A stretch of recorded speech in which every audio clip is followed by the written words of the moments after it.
বাইরে রৌদ্রে শুকিয়ে নেওয়া হয়েছে সবজিগুলোকে। শ্রাবণের আকাশ কখন আবার বৃষ্টি নামে তার কোনো ঠিক নেই। তাই তো শুটকি পল্লীতে চলছে শুটকি ঘরে তোলার জন্য। আর এই প্রাকৃতিক উপায়ে শুকানো শুটকিগুলোই আপনাদের হাতে পৌঁছে দিচ্ছে কক্সবাজার থেকে শুটকি কক্সটি। শুটকি কক্সের সাথে থাকুন, ফ্রেশ খান, ভালো থাকুন।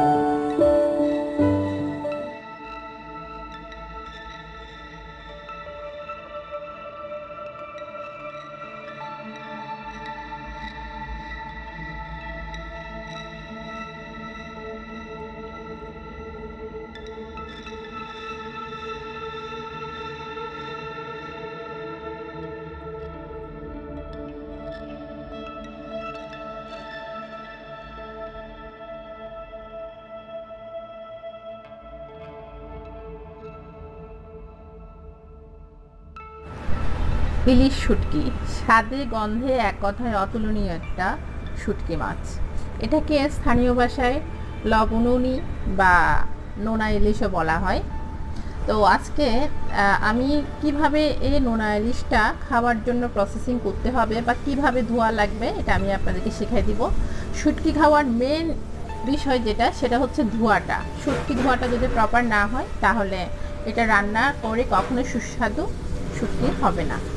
তো আজকে আমি কিভাবে শুটকিটা কুটবেন এবং কিভাবে কোটার পরে ধোবেন সেটা নিয়ে দেখাই দেবো আজকে আপনাদেরকে। তো শুটকি কোটার জন্য আপনারা চাইলে ছুরি দা বটি যা ইচ্ছে ব্যবহার করতে পারেন, তবে আমার কাছে মনে হয়েছে বটি দিয়ে করতে আমার বেশি ভালো লাগে। আর যারা শুটকি ধরতে গন্ধটা সহ্য করতে পারেন না তারা চাইলে হাতে গ্লাভস পরে শুটকিটা করতে পারেন। তো এই পর্যায়ে আমি শুটকিটা বটি নিয়েছি, আমি বটি দিয়ে কুটি দেখাচ্ছি আপনাদেরকে। এক্ষেত্রে আমি এখানে মাছের মাথাটা ধরেছি এক পাশে, আর এ পাশে খড় দিয়ে মাছ কোটার মতো করে আমি এটা কেটে নিব। তো ইলিশ মাছের মাথাটা আপনারা চাইলে কচু শাক কচুরলতি এগুলো দিয়ে খেতে পারেন। এই যে দেখেন এখানে কিন্তু প্রচুর পরিমাণে লবণ দেওয়া থাকে। তো প্রথমে আমি এই লবণটা এখান থেকে বের করে নেব। এটা আমার দরকার নাই, এই লবণটা এখানে প্রচুর পরিমাণে লবণ হয়ে থাকে। আমি লবণগুলো সব এখান থেকে বের করে নিয়ে দেবো।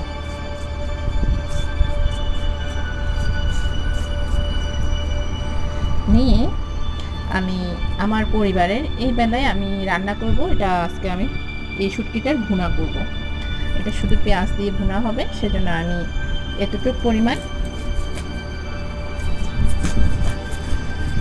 শুটকি নিয়ে নিব, জাস্ট এইটুকু পরিমাণ।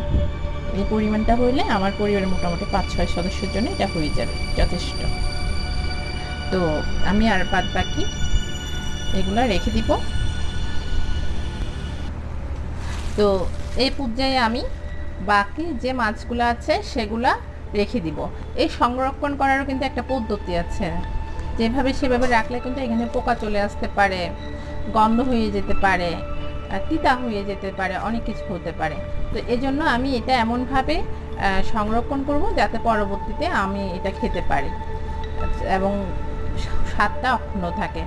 তো সেক্ষেত্রে আমি এটা কিভাবে সংরক্ষণ করব সেটার জন্য আমি একটা পলিথিন নিয়েছি। এরকম একটা পলিথিনে বাদ বাকি মাছগুলো আমি ঢুকাই রাখবো। তো দেখতে পাচ্ছেন আমি এখানে শুটকি মাছগুলো নিয়ে নিয়েছি। এখন আমি এটা ভালো করে মুখ বন্ধ করে ফেলব। তো এরকম একটা টিফিন বক্সের মধ্যে আমি একটু ঢুকাই নেব। তার আগে আমি একটু এখানে একটা ভালো শক্ত মতো মুখটা বন্ধ করে নিব বা ভালোভাবে এটা মোড়াইয়ে নিব। নিয়ে একটা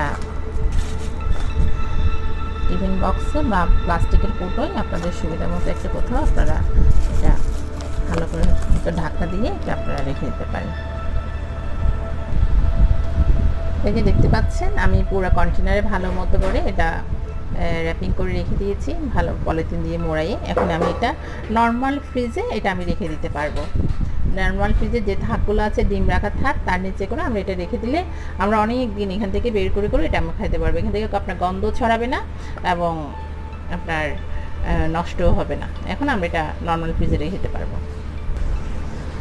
এই পর্যায়ে আমি যা করব সেটা হচ্ছে, এখানে আমি হালকা কুসুম গরম পানি নিয়ে নিয়েছি, যে আমি হাত দিয়ে ধরতে পারছি এরকম সহনশীল অবস্থা। এখন আমি এই মাছের টুকরাটা, এই শুটকির টুকরাটা আমি এখানে দিয়ে দিব। এটা জাস্ট কিছুক্ষণ আমি এখানে রেখে দিব, কিন্তু এটা অনেক বেশি গরম হওয়া যাবে না, জাস্ট হাতে সহনশীল হইতে হবে। এখানে আমি এটা কিছুক্ষণ রেখে দিব, সর্বোচ্চ 3-4 মিনিট। এই পর্যায়ে আমি এখন মাছটি 2-3 মিনিট রাখার পরে আমি ইলিশ মাছটি এখন ধুয়ে ফেলবো ভালো করে। আমি পানিটা ফেলে দিব, যে গরম পানিটা আমি রেখেছিলাম এটা। এবার আমি ভালো মতো করে ঠান্ডা পানি দিয়ে উপরে যে ইলিশ মাছের আঁশ আছে, আমি সেই আঁশগুলো ভালো মতো করে ধুয়ে ফেলবো। তা বারবার বারবার বারবার পানি দিয়ে আমাকে ধুতে হবে।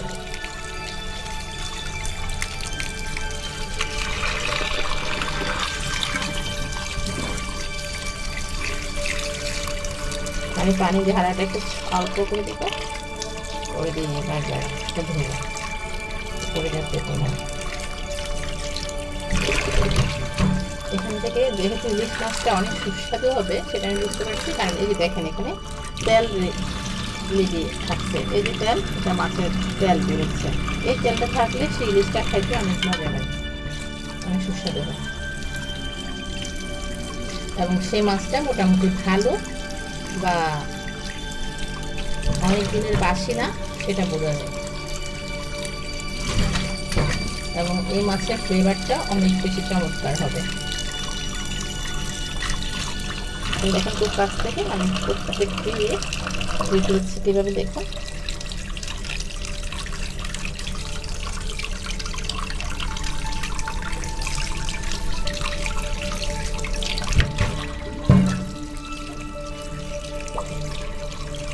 এভাবে এভাবে যতক্ষণ পর্যন্ত মোটামুটি তেল তেলে ভাবটা একটু কমে না যায়,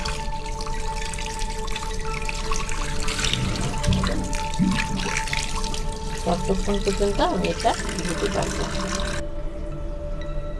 এই যে দেখুন এখন মাছটা একদম পরিষ্কার হয়ে গেছে। এখন এই মাছটা খাওয়ার উপযোগী। এখন এই মাছটা আপনি খেতে পারবেন যে কোনো ভাবে। তো